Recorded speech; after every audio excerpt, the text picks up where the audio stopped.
ఏదైతే ఈరోజు sand mafia గురించి మాట్లాడుతున్నారో వాటిని గత 3 సంవత్సరాల నుంచి ఎదుర్కొని ఒక కొద్ది మంది పిడికెడు మంది వ్యక్తులతోటి ఒక ఉద్యమ రూపాన్ని సంతరించి రాష్ట్ర స్థాయిలో దాని ఒక చర్చనీయాంశంగా మార్చిన ఘనత మా మానేరు పరిరక్షణ సమితికి చెందుతుందని చెప్పక తప్పదు. అయితే గత 3 సంవత్సరాల కాలంలో మొత్తంగా ఈ వ్యవహారాన్ని పరిశీలిస్తే తిలా పాపం తలా పిడికడన్నట్టుగా ఇసుక పాపం తలా పిడికడని చెప్పక తప్పదు. గత 3 సంవత్సరాల కాలంలో ఈ మానేరు నదిని విధ్వంసాన్ని మేము మౌనంగా చూడలేక కొద్ది మందితోటి ప్రజా ఉద్యమంగా మారిస్తే దాన్ని తీవ్రంగా అణచివేసిండు.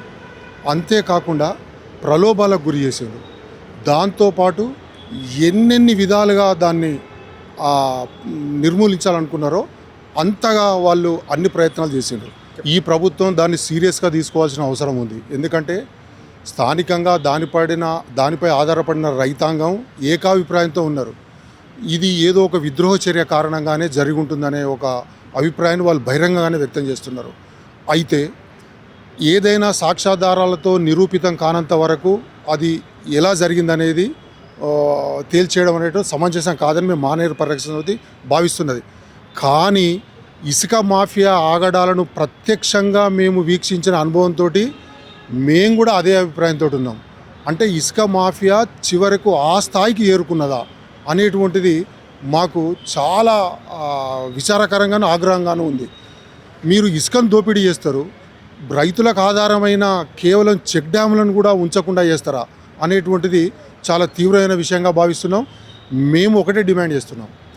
ఏదైతే ఎన్జిటిలో మేము అత్యంత కష్టభరితంగా పోరాటం చేసి దాన్ని ఇల్లీగల్ అని డిక్లేర్ చేయించినామో, ప్రభుత్వాలకు పెనాల్టీని విధించినామో, దాన్ని ప్రజాప్రభుత్వంగా భావించే ఈ ప్రభుత్వాన్ని వెంటనే అమలు చేయాలని కోరుతున్నాం. చెక్ డ్యాముల నిర్మాణాన్ని పునర్నిర్మాణం చేయాలని కోరుతున్నాం. వందలాది రైతాంగం అక్కడ నార్లు పోసుకొని ఉన్నారు. వాళ్ళకి నెక్స్ట్ పంటకు మీరు దాన్ని పునర్నిర్మాణం చేసి వాళ్ళకి ఒక జీవనోపాధులను భద్రంగా ఉంచేటట్టుగా చూడాలని కోరుతున్నాం. నేను ఒక మాట స్పష్టంగా చెప్పదలుచుకున్నా. ఇప్పుడు చెక్ డ్యామ్ పేలిపోయిన ఈ ప్రాంతంలోనే మార్చి 2023 రోజున ఇప్పటి సీఎం రేవంత్ రెడ్డి గారు ఒక ప్రతిజ్ఞ చేసిండు. అక్కడ ఉన్న ఇసుక దిబ్బలపైకి ఎక్కి మేము అధికారంలోకి వచ్చిన మరుసటి రోజే ఇసుక మాఫియాను కూరలు వీకేస్తాం, అణిచివేస్తాం, ఉక్కుపాదంతో తొక్కేస్తాం అని చెప్పగలిగిన ఒక దమ్మున్న సీఎం ఈరోజు దాన్ని నిరూపించుకోవాలని కోరుతున్నాం. మేము అక్కడ ఉన్న ఇసుక మాఫియాను మొత్తం కూరలు పీకేసి అణిచివేయాలని చెప్తున్నాం. ఇప్పటికీ కూడా దాన్ని కొనసాగించనివ్వకుండా వాళ్ళు అడ్డుకోవాలని కోరుతున్నాం. ఇది ప్రజాప్రభుత్వాన్ని నిరూపించుకోవాలని కోరుతున్నాం. ఇది మేము మానేరు పరిరక్షణ సమితి పక్షాన ఒక డిమాండ్ ప్రభుత్వం ముందు ఉంచుతున్నాం. రెండవ విషయంగా ఏం చెప్తున్నామంటే, ఎన్జిటి ఉత్తర్వు ఏదైతే గత ప్రభుత్వానికి వ్యతిరేకంగా వచ్చిందో దాన్ని ఈ ప్రభుత్వం తూచా తప్పకుండా అమలు చేయాలంట. దానికోసం సుప్రీంకోర్టులో అప్పీల్కు వెళ్లకుండా అప్పుడు జరిగిన తప్పిదాన్ని ఇప్పుడు సరి చేయమని కోరుతున్నాం. ఈ సరి చేయడం ద్వారా ఏం జరుగుతుంది? ఇప్పుడు మానేరు ఇప్పటిదాకా జరిగిన విధ్వంసం ఏదైతుందో కనీసం కొంత మీరు నిరోధించిన వాళ్ళు అవుతారు. దాన్ని కోలుకోలేని దెబ్బ ఎలాగో తీసిండ్రు, కానీ దాన్ని పునర్నిర్మించుకునే క్రమం ఎలాగో ఇప్పుడు లేదు. కానీ ఇక భవిష్యత్తు కూడా దాన్ని కోల్పోకుండా ఉండాలనంటే తప్పనిసరిగా ఇప్పటికైనా దానిలో మైనింగ్ను ఆపేయాలని కోరుతున్నాం. ఇప్పటికీ ఈ రోజున కరీంనగర్ జిల్లాలో కొన్ని క్వారీలలో వేలాది లారీల్లో ఇసుక రవాణా జరుగుతున్నది. మంతిని ప్రాంతంలో జరుగుతున్నది. పెద్దపల్లిలో తాత్కాలిక ఆగింది. కానీ పెద్దపల్లి కలెక్టర్ గారు ఈ 2-3 రోజుల క్రితమే మాకున్న సమాచారం ప్రకారం అతి త్వరలోనే పెద్దపల్లి జిల్లాలో కూడా మళ్ళీ క్వారీలను రీఓపెన్ చేయబోతున్నారు. ఈ క్రమంలోనే మాకు ఒక ఆశా కిరణంగా ఈ దేశంలోనే ఒక అత్యుత్తమమైన, అసలు ప్రపంచం గర్వించదగ్గ పెద్ద పర్యావరణవేత్త డాక్టర్ రాజేంద్ర సింగ్ గారు మా మానేరులో నదిలో అడుగుపెట్టడాన్ని మేము ఒక అదృష్టంగా భావిస్తున్నాం. ఆయనను మేము ఒక హీరోలాగా కీర్తిస్తున్నాం. ఆయన స్ఫూర్తితోటి మేము ఎంత దాకానైనా దీన్ని ఇంకా ముందుకు తీసుకెళ్ళి దీనికి ఒక లాజిక్ ఎండును తీసుకురావడం కోసం ప్రయత్నం చేస్తున్నాం. మా శక్తి ఈ రోజున ఇప్పటిదాకా ఒక లెక్క, ఇప్పటి నుంచి ఒక లెక్క అన్నట్టుగా మేము ఒక్కరిద్దరు మాత్రమే కొట్లాడినాం. ఎన్జిటి నుంచి సుప్రీంకోర్టు దాకా కేవలం ఈ దుర్మార్గులతోటి కొద్దిమంది మమ్మల్ని వేధింపులకు గురి చేసినాం. ఈ రోజున మా వెనుక ఒక బలమైన శక్తి ఉన్నది.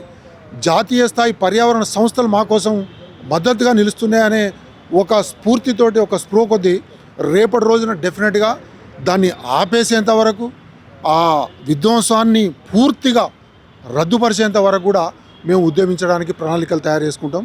ఆ స్ఫూర్తితోటి నేను ఇక్కడ ఈరోజు అవకాశం ఇచ్చినందుకు ధన్యవాదాలు తెలుపుకుంటున్నాను. సీఎం గారు అంత హామీ ఇచ్చిన తర్వాత అసలు ఇసుక మాఫియా ఇంకెక్కడ ఉంటుంది?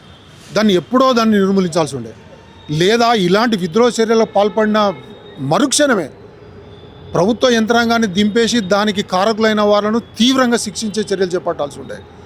దాంతో ప్రజల్లోకి ఒక తప్పుడు సందేశం వెళ్తున్నది. ఇసుక మాఫియాతోటి ఈ ప్రభుత్వం కూడా ఇంకా మిలాఖత్ అయి ఉన్నదా, ఇసుక మాఫియాని ఈ ప్రభుత్వం ఏమైనా ప్రోత్సహిస్తున్నదా అనే ఒక డౌట్ను అక్కడ స్థానిక ప్రజలు వ్యక్తం చేస్తున్నారు.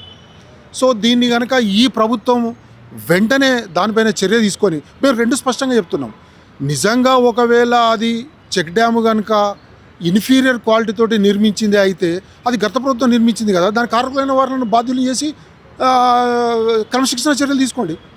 లేదు దానికి ఇసుక మాఫియా అనే కారణం ఏదైతే మీకున్న అధికార యంత్రాంగంతో దాని వాళ్ళని వెంటనే శిక్షించండి. ఈ రెండు చేయకుండా తాత్సారం చేసే వైఖరిని స్థానిక రైతాంగం ఎట్టి పరిస్థితుల్లో ఆమోదిస్తలేరు.